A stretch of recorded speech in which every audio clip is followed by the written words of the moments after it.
Kyo munungu John ow'engoma Nakasiki akigudde ku Bawannyondo ba Kkooti bagenzi ku ttaka lye bagamba nti yalinyaga ne bakoonakona ennyumba gye yazimbako nera ne bazikubako omuliro.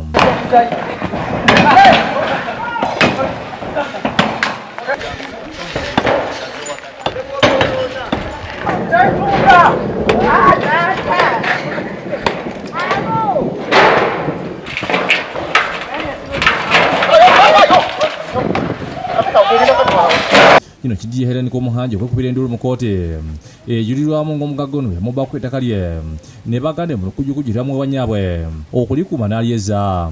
K'omuhanji agamba nti bamaze emyaka 6 nga baguulana n'ekyomunungo ono yali mukwano gwa nnyaabwe Janet Nansinga kati mugenzi nene bagamba mbu IGP akubidde omuntu yennyini gwe tujja ku ttaka.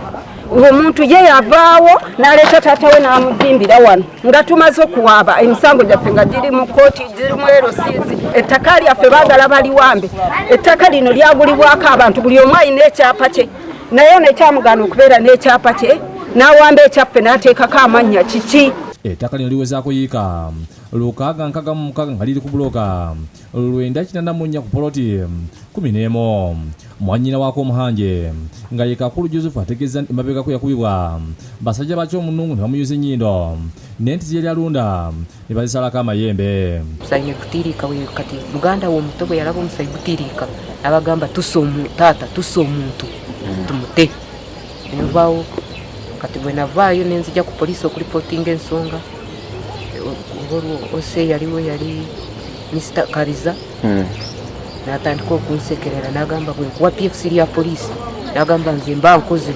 Tuzitayo kwe bazibinga n'abaziya batandika kitera atandika tujuma hariya bamata hai batujuma Bamuteera bayakirako ekikuru katabani kanje bakakoma emikono n'amaguru bamujja ngu ntibasa kukwitana hati. Omugagga mu kwogerako ne Bukedde TV ategeeza nti ettaka lirye era nga bamusiba ku matu gamuze okumuliisa engo nga baagala kumubba. Nsanga okubeera mu kkooti naye bawuza nti nze sigendangayo naye bacupula ne bagenda mu kkooti nga zisegedde ne babba bubbi ne baleeta kkooti oda nga zisegedde.